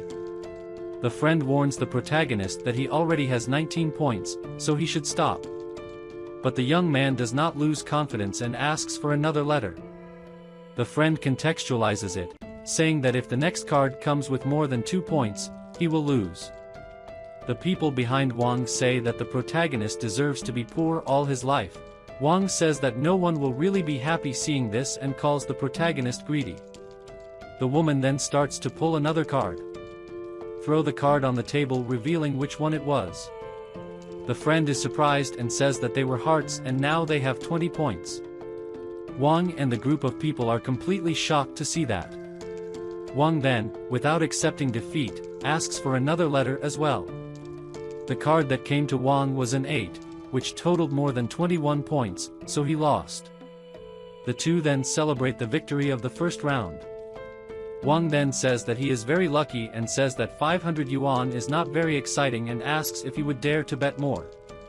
The young man then asks how much he wants to bet. Wang then says 100,000 and asks if he will have the courage, yes or no. Back in the match, the protagonist begins to activate his X-ray vision ability. With a smile on his face, he tells him to go prepare the money. The man then tells him to show the cards. And the protagonist begins to show them, revealing that he had a perfect score of 21 points. The man begins to go into shock and ask how this is possible. Then he slams his hand on the table and says he wants to go one more time. The boy then starts to mock, telling him not to bet anymore or will it stay in debt. But the man tells him to shut up and asks if he's going to play or not. After that, the protagonist's victory is repeated a few more times. While the protagonist is winning, Wang starts to get desperate. Until someone in the group of people says that it's obvious he's cheating. The friend says that the protagonist sat in the chair the whole time and didn't touch the letters, so there's no way he could have stolen them. But the man says that the game dealer was cooperating with him, leaving the woman scared. The group of people in the back start to say that now it makes sense that the protagonist wins so many times in a row. The man goes on to say that EQ is an idiot for cheating so obviously. The game dealer tries to explain herself, saying she doesn't even know his name. About that, Wang knocks on the table and asks the young man how dare he cheat against him.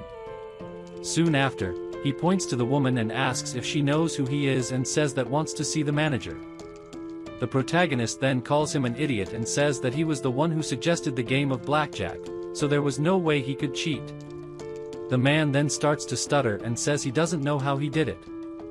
The man then points his finger at the protagonist and says that he is cheating anyway and asks the group of people behind him to beat the protagonist until he admits it. A white-haired girl says they shouldn't fight and asks them to calm down. He then curses the girl. The man then says he will split the 100,000 yuan for them to catch the protagonist. The men then begin to walk towards the protagonist, controlled by greed. The young man then says that this is shameful and he shouldn't try this trick to get rid of his debt or else he would suffer the consequences.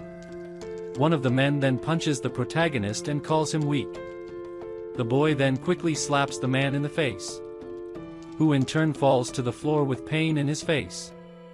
Meanwhile, the protagonist asks who will be next. 3 men are in front of him and say they are going to catch him. The friend tells Yahello to run and says he will cover for him. But the young man thanks him and says there's no way he can lose to these losers. The protagonist then, with great speed and skill, knocks the men one by one to the ground, until only Wang was left. Yahello then says it's the man's turn and calls him to fight. But the completely scared man runs away and says that Yahello will pay for this. The friend then becomes completely fascinated by Yahello's strength and asks if he has been hiding his strength this entire time. The protagonist then sees the fallen men and says that he didn't expect them to become so corrupt in just 2 years and says that to be successful you shouldn't be guided by something like reputation. The protagonist then turns to the white-haired girl and says that he will transfer 100,000 wongs to her. He tells her to keep 50,000 and transfer the remaining 50,000 to those losers on the floor. The girl in turn says that she doesn't want his money, but that she will send the 50,000 to the fallen men. The young man then asks her to accept, as he may end up needing her help in the future and that if she needs help she can also contact him. They say goodbye to the white-haired girl and start to leave. When they are leaving, the friend asks Yahello if he had any crush on the white-haired girl since he gave her 50,000 wongs for free. The protagonist says that wasn't the reason and says that he might need her at some point in the future. The friend then says that the girl's mother was sick and asks if he gave 50,000 because he knew that. The protagonist says that yes, that's why he gave 50,000 wongs to the girl, but that he is disappointed in his remaining colleagues because they became trash in just 2 years. The friend jokes with him, telling him not to get upset and tells him to trust his father there. The protagonist jokes that they should follow Grandpa's lead and that if they do so they will be able to achieve something great. He then gets into a taxi and begins to say goodbye to his friend. After the taxi leaves we see Wang on a call saying that he is already out of place and says that he got into a taxi. The Wang then says that Qiu is doomed and says he will leave him crippled. During the taxi journey, a car passes at high speed, obstructing your path. The taxi driver then swears at the car and in. Then suddenly 2 motorbikes surround the taxi. The driver wonders if he is being attacked by gangster. The protagonist then asks him to stop the car and he says they're probably looking for him. The man then stops the taxi. Poise turns to the protagonist and asks who he is messing with. One of the men on the motorcycle arrives at the back of the car and knocks on the protagonist's window. He opens his window and asks what he wants. The man says that his boss wants to see the protagonist and says that if he doesn't come for good, he will do it for bad. The young man then says it's okay and he will follow him. Arriving there, he is surprised by the size of the mansion and says that if it were back in the day he would probably be scared to death. Before entering he asks the man to wait a minute. Soon after, he activates his X-ray vision ability. Then he suddenly smiles and tells him to take him to his boss. The man then tells his boss that he has arrived. The boss then takes a look back and comes across the protagonist. He suddenly says that the boy is confident since he is not afraid of him. The young man then asks the boss's name. The man with blonde hair then gets angry and calls the protagonist ignorant for not knowing the big tiger. The young man then says that he has heard of one of the 2 great auction house leaders and he calls him the 4th oldest in the law family and says he heard a lot about him. The angry blonde man holding the protagonist's shoulder questions him about the way he had spoken to his boss. The protagonist, looking at the blonde over his shoulder, ordered him to take his hand off his shoulder. The blonde man's boss, while drinking tea, said that the boy seemed to be a great fighter, and the way he spoke proved it to be true. Opening the game, the man said that someone had paid a high price to destroy him, saying that he didn't like doing this type of service anymore, but as there was a large amount of money and a favor on the table, he had no choice but to do it. The protagonist then explains that he had misunderstood him, as he didn't speak that way because he was a fighter, completing by describing him as one of two heroes from different Zhonghai, possessing a lot of wealth and followers, and saying he was a nobody who, in hypothesis, some people, even if they were strong, would be able to face the man. The man said that the boy was smart with clear logic, and that he had understood the situation. However, he also explained that the protagonist had messed with the wrong person, as he would love to have him as his follower. Regretting that he couldn't help it, he would have to do his job. Looking at his subordinates who looked furious, the man ordered them to use an anesthetic so that he would suffer less. The protagonist then proposes a deal, saying that the man would be happy to do so. Tiger ends up questioning him right after a compliment, about whether he knows the rules, since in his work the most important thing is integrity and righteousness, adding that he didn't go back on his word so easily. The protagonist then mentions Tiger's daughter's illness, but the man questions him about what he was talking about. Then the protagonist launches his proposal: he would cure the man's daughter, and questions him about what he thought. Tiger questions if he was a doctor. In the background, Tiger's subordinates told him not to believe what the protagonist said because it was meaningless and that he was just trying to buy time. The other one added that not even the most renowned doctor in the world had managed to do it, with the third saying he was going to kill the man now.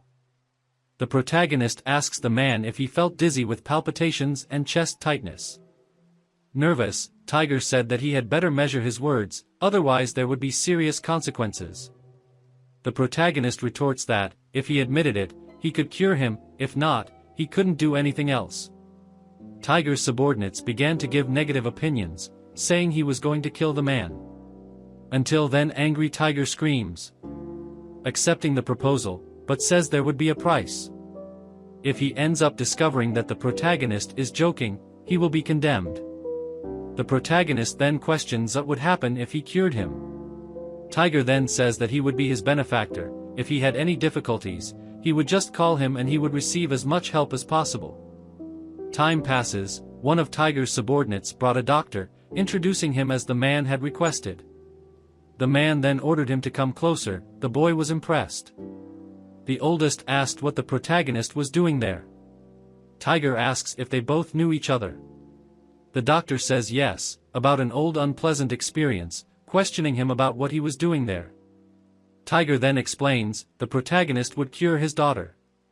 Outraged, the doctor exclaimed that the protagonist was lying, he didn't have the qualifications of a doctor, and that he was deceiving the boss, adding that if he let him take care of his daughter, he wouldn't say that he warned him when things got worse. Scared by the news of possible worsening, the man asked if what his daughter had was so serious, and what he needed to do. The protagonist, seeing the way the doctor acted, called him unethical and asked how he could question him. The protagonist with a cold look challenges the man: if he doesn't believe he's capable, may the best do it. The man with an older face thought it was funny, asking the protagonist if he was an idiot, because when it comes to competition, when it comes to medicine, he wasn't afraid. The boy looking at Tiger then explains the competition: the man would go for treatment, the one who cured the dizziness with palpitations and tightness in the chest would win. The protagonist then questions the man staring at him about what he thought. Tiger would agree to everything if it were to cure him. The older man agrees, saying that he wasn't afraid of the boy even if he showed confidence, saying that he would go later, so that he wouldn't think he wanted to take advantage. The protagonist then says that he will go later, because if he could heal Tiger while the older man does nothing. The confident doctor questions what he was talking about, because when he failed, then he would humiliate him. Carrying out the tests, the doctor gave the diagnosis, ordering the boss to buy the medicine he prescribed, and take it for 3 months and he would certainly be cured, ordering him to avoid smoking and drinking while following a healthy diet. Tiger then tells the doctor that he knew him well, and knew that it was a difficult task for him to stop drinking and smoking.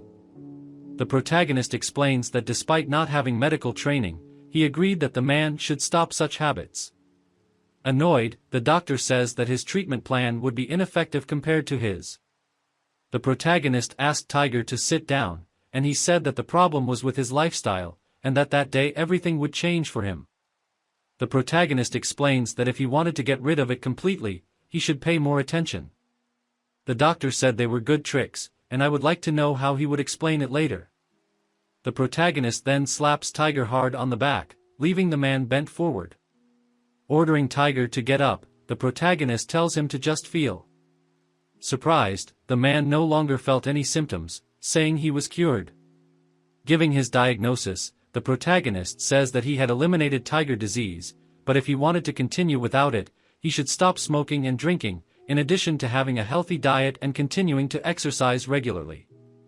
Irritated, the doctor screamed, calling the man a cheater, and telling his boss not to believe him, as he had used an anesthetic to paralyze him, adding that a disease he had had for a good number of years could not be cured. At once, seeing the way the doctor reacted, the protagonist told him to stop being embarrassed, questioning him if that was how he acted when someone was waiting for him. About the painkiller, the protagonist questions how he would have taken it if not orally, or by injection, adding that Tiger was not a vegetable, he would have known if he had taken an injection or dose. Nervous, the doctor tried to go back on what he said. Tiger, showing that he is out of patience, says that he has been tired of the man for a long time, as the doctor did not take his illness seriously even with his medical skills. He also questioned that even though he spent a lot of money to cure his daughter some time ago, there was no improvement. Afraid, the doctor became desperate, asking his boss to forgive him. Tiger then says that he should apologize to Prota. If he accepted, he could leave; if not, he would see the man. Kneeling on the floor, the doctor asked for forgiveness, admitting that he was wrong. Seriously, the protagonist looks at the kneeling man with disgust, saying that despite being a doctor, the man had no ethics, threatening his family with the patient's life, concluding that he did not deserve to be a doctor. Face down, agreeing with everything the protagonist said, he apologized once again, and to forgive him because he would never do it again, agreeing that he didn't deserve to be a doctor. Seeing the shape the doctor was in, the protagonist just deflected the look, ordering him never to appear in front of him again. Tiger says that if the protagonist didn't want to see the man anymore, all he had to do was ask, and he would never see the man again in his life. The older man, kneeling and astonished, nervously asked his boss to go easy on him. The protagonist says that he didn't need to, because the man didn't deserve to die, asking him to just let him go. In a serious manner, Tiger shouted for the man to see the protagonist's generosity, and for him to kneel down and ask for mercy, who quickly agreed, thanking him for having his life spared. Tiger praises the boy, saying that because he was an experienced doctor, he admired him.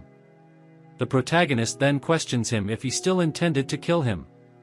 Tiger soon starts laughing, saying that he had cured him, and that he would cure his daughter. If he destroyed him, he would be nothing more than an ungrateful animal.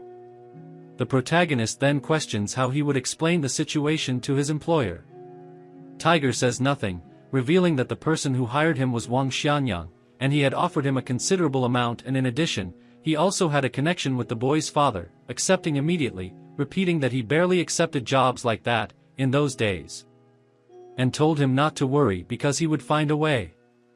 Thanking the man for his kindness, he would do the same, adding that he would do everything he could to cure Tiger's daughter.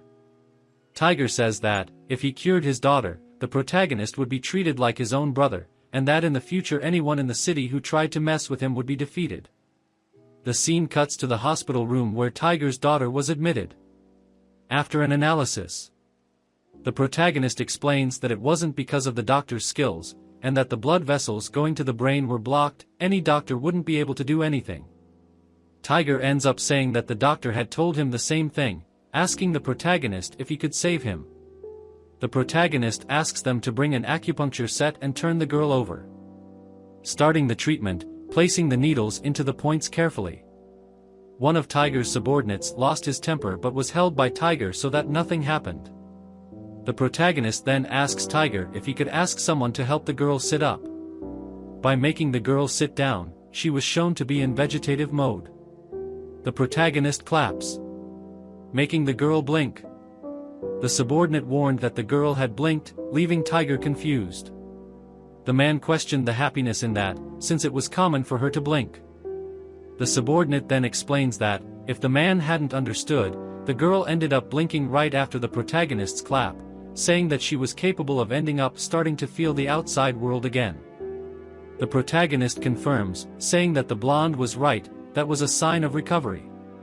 Surprised, the man went to his daughter, calling her by name, Ling Ling, asking her if she could see him, if she could see her father. The heart rate monitor started to react. The surprised subordinate said he was responding. The girl's heart started to beat faster. Crying Tiger named the protagonist as his great benefactor and that from that moment on he would be like a brother to the man. The protagonist explains that his daughter was clearly in a state of serious illness, and that despite the sign of recovery she would still need continuous external stimulation and guidance for her consciousness to be recovered, adding that if necessary he could return another day for a follow-up. Tiger, with tears still in his eyes, said that he didn't know how to pay the man, offering him his credit card, detailing that it had no password, no limits, and that he could buy whatever he wanted. Whoever subscribes to the channel gets magic eyes. Backing away, the protagonist said with a drop that it was too much. Tiger puts the card in the protagonist's hand, saying that it was nothing more than an appreciation from his brother, insisting that he take it. With the card in hand, the protagonist explained that, if he wanted to treat him like a brother, he should take the card back, as in that way they just seemed like business partners. Gratefully, Tiger agreed, saying that he was absolutely right, and that they were brothers, and as brothers they should support each other, and that one person's business was the other's business. Giving the order to his subordinates that from that day onwards the protagonist would be his brother, and that they should call him Brother Chio. The day raisin, the protagonist's cell phone rang, with the name Su Qingyue. The protagonist answers, saying hello, and asking who it was. The woman asks if he spoke to Yi Chio, apologizing for disturbing him early in the morning as she had an emergency and needed his help if he had free time. The protagonist, surprised, making him sit down, said that it would be an honor for him to help her, and that he would make time for her even if he didn't have any. The girl asked the protagonist if he could pretend to be her boyfriend for that day, making the boy surprised.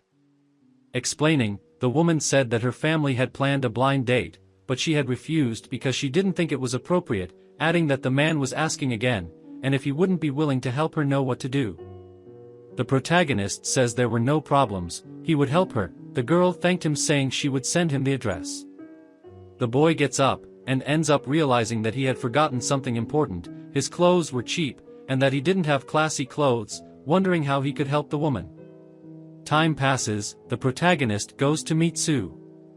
The woman called him, and the protagonist said that he had arrived.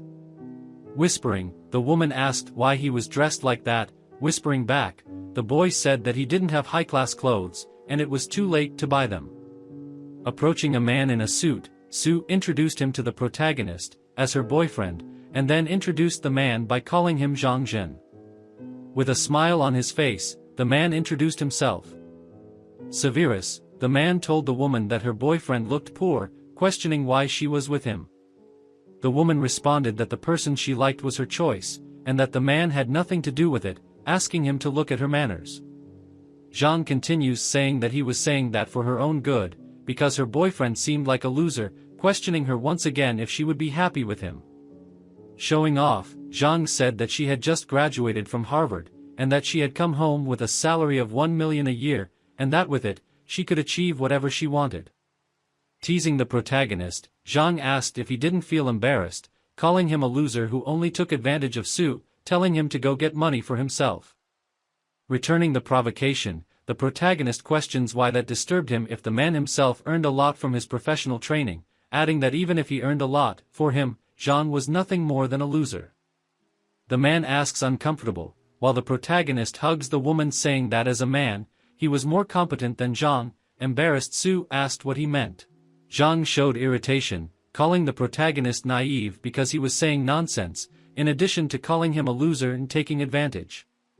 The protagonist, belittling the man's salary, states that he saw little Without patience with the protagonist, Zhang says that to act like that he should have made 1,000,000 alone, and that he didn't deserve to be in the same room as him.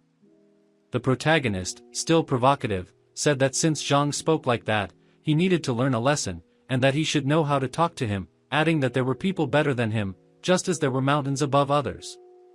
The protagonist then asks Zhang if he knows Heng Fu. Zhang begins to explain that yes, the Heng Fu Group was one of the 3 best jewelry companies in the entire city of Zhonghai. The protagonist then asks if Zhang knows Zhao Mengrue. Zhang asks the protagonist to stop chatting and say what he wants to say. The protagonist then, with his cell phone in hand, dares to call Zhao Mengrue, and ask her to offer him an annual salary in person to demonstrate to him what he has. Zhang starts to laugh mockingly, saying that the boy is a dreamer, because if even his boss needs to schedule a time to meet with Zhao, how could he manage it, asking him if it wasn't a joke. Calling the woman, the protagonist says it's proof to show that he didn't buy it. Angry, Zhang asked who the boy thought he was, taking advantage of Qingyue and now thinking he was the owner of the Heng Fu jewelry store. With the connection working, Yu introduces herself to Miss Zhao, reminding her of the job offer she was given. The boy says that he was thinking and would like her to meet him in Shangri-La, asking if she could go there. Zhang, confidently, said that if the girl didn't show up he would love to hear an explanation from Yu. Qingyue was worried. But with a smile the protagonist told her not to worry, as Zhao would appear. Time passes and the girl then arrives at the hotel, with 2 security guards accompanying her. The receptionist approaches asking about what kind of private room Miss Zhao would like to stay in. Walking straight past the woman, Zhao just says that she didn't need to worry as she was just passing through. Arriving at the table where the 3 of them were sitting, the woman was surprised to see Qingyue there. Getting up, the girl tried to explain herself, but the protagonist interrupts, saying that thanks to Qingyue's persuasion he got into Heng Fu, so he called her to discuss it. Qingyue had been embarrassed by such an action. Zhang approached, extending his hand and introducing himself as a lawyer from the Mingyang law firm, praising her in exaggerated ways, finding it impressive to finally meet her. Introducing herself to the man, the woman immediately asks Yi if they don't need a private room for that. The protagonist denies it, only telling the woman to sit next to him, asking her if she would like to eat something, as there was food there untouched. Almost out of character, the girl denies lunch at the moment, as she has work to do, and adds that since we wanted joining them, the salary was negotiable, since the boy would make a price, and Heng Fu jewelry store would fully meet his needs. The protagonist says that he knows that the woman would already have a price in her mind, asking her to tell him. The woman with a smile on her face states that she, as a representative of Heng Fu, would offer 10 million as a salary plus dividends at the end of the year, and according to previous years, the salary would not be less than 10 million, asking what he thought. In thought, the girl says that he was wasting all his luck. Zhang ends up open-mouthed in disbelief at what he heard the woman say to Yi, but I can only tell you what happened if you like and subscribe.